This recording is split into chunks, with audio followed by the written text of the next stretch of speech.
10 সেকেন্ডের একটি দোয়া মাত্র 10 বার করুন, 70 জন ফেরেশতা 1000 দিন পর্যন্ত আপনার জন্য দোয়া লিখতেই থাকবে, সওয়াব লিখতেই থাকবে। সুবহানাল্লাহ। খুশি হন নাই মনে আপনারা? খুশি হয়েছে বন্ধুরা? খুশি হয়েছে তো ইনশাআল্লাহ? তোমরা তো প্রায় কিন্তু একটা কথা বলো, হুজুর এমন একটা দোয়া শিক্ষা দেন যে দোয়া আমার প্রচুর হেভি ওয়েট, মানে এত পরিমাণ সওয়াব আল্লাহ পাক যাতে করে আমার আমলনামায় লিখে দেয়। আজকে today I am going to share about this দোয়া। এই দোয়াটা আমি আজকে শিক্ষা দেব ইনশাআল্লাহ তাআলা। একটা কথা মাথায় রাখতে হবে, পৃথিবীতে সবচাইতে ভারী দোয়া হচ্ছে, সবচাইতে শক্তিশালী দোয়া হচ্ছে যেই দোয়া পড়লে আল্লাহ খুশি হয়ে যায়। সুবহানাল্লাহ।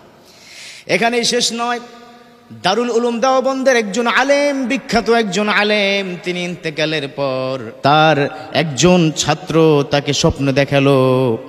স্বপ্নে কি দেখলো? ছাত্র দেখলো যে হুজুরের কাছে সে কিতাব নিয়ে গেল। হুজুরের কাছে যখন কিতাব নিয়ে গেল তখন হুজুর বলল, দুনিয়াতে বসে যেমন জ্বালাইতা, আজকে আমি ইন্তেকাল করেছি, কবরের মধ্যে চলে এসেছি, এখানেও তুমি জ্বালাইতে আসছো। আছে না নাই? সমাজে কিন্তু এরকম আছে, দেখবেন স্টুডেন্ট কিছু প্রচুর প্রশ্ন করে হুজুরকে। হুজুর বলল, আমি তো ইন্তেকাল করেছি, তুমি কি ভুলে গেছো নাকি? ছাত্র তখন তার কাছে ক্ষমা চাইলেন, ও হুজুর আমি ভুলে গেছিলাম, আপনি ইন্তেকাল করেছেন, আপনি এখন কেমন আছেন? খুব মনোযোগ, খুব মনোযোগ, খুবই ইম্পর্টেন্ট কিন্তু একটা স্বপ্নের ব্যাখ্যা দিচ্ছি। এই স্বপ্নটি একটা কিতাবের মধ্যে এসেছে। দারুল উলুম দেওবন্দ মাদ্রাসার তিনি প্রধান মুফতি ছিলেন, তিনি তার জীবনে প্রচুর আমল করেছেন, অনেক বড় মাহের আলেম ছিলেন। এখানে শেষ নয়, এই যে আল্লামা শফি রহমাহুল্লাহ যিনি ইন্তেকাল করেছেন, তিনিও কিন্তু তার ছাত্র ছিলেন। সুবহানাল্লাহ।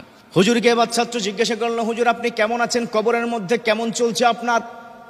হুজুর চোখের পানি ছেড়ে দিয়ে বলে, ও আমার ছাত্র, তুমি জানো না আমি সুন্নত করেছি, নফল করেছি, রোজা রেখেছি, ফরজ করেছি, মুস্তাহাব করেছি, এমন কোনো ইবাদত নাই যে ইবাদতটা আমি করে নাই, অথচ রব্বুল আলামিন আমার কোনো ইবাদত তিনি কবুল করেন নাই, কোনো ইবাদত তিনি কবুল করেন নাই। ভয় পেয়ে গেল, কি হলো হুজুর, তাহলে আপনার কি অবস্থা? কবরের কি আযাব চলছে নাকি হুজুর?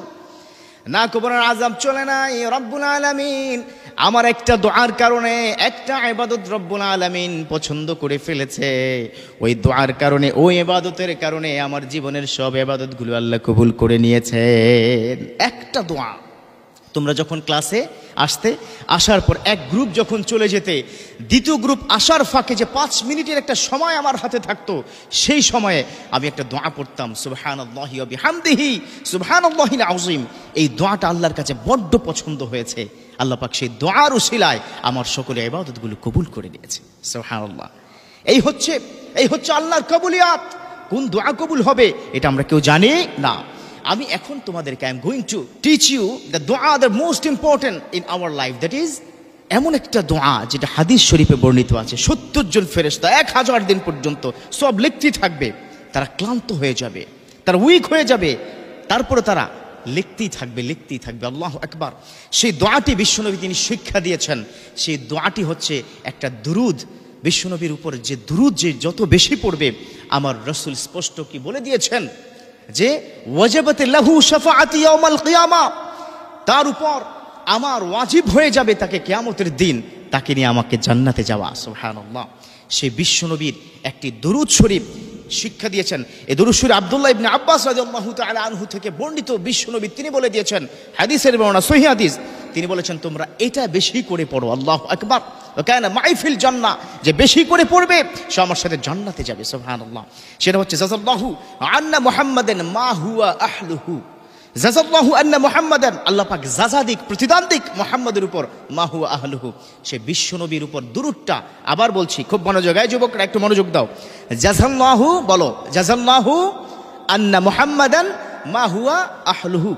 এই দুরূদটা যদি বেশি করে পড়ি, আল্লাহ পাক তোমার আমার আমলনামায় 70 জন ফেরেশতাকে তোমার জন্য দায়িত্বে নিয়োজিত করে দিবে। তারা দে অলওয়েজ রাইটিং, তোমার এই বিষয়টা তারা লিখতেই থাকবে, ক্লান্ত হয়ে যাবে। কতদিন বলছিলাম মুরব্বী, কতদিন বলছিলাম? 1000 দিন। মাশাআল্লাহ। আল্লাহ পাক আমাদেরকে এই দুরূদটা বেশি করে পড়ে আল্লাহ প্রাপ্তি হওয়ার তৌফিক দান করুক। সবাই বলি আমিন।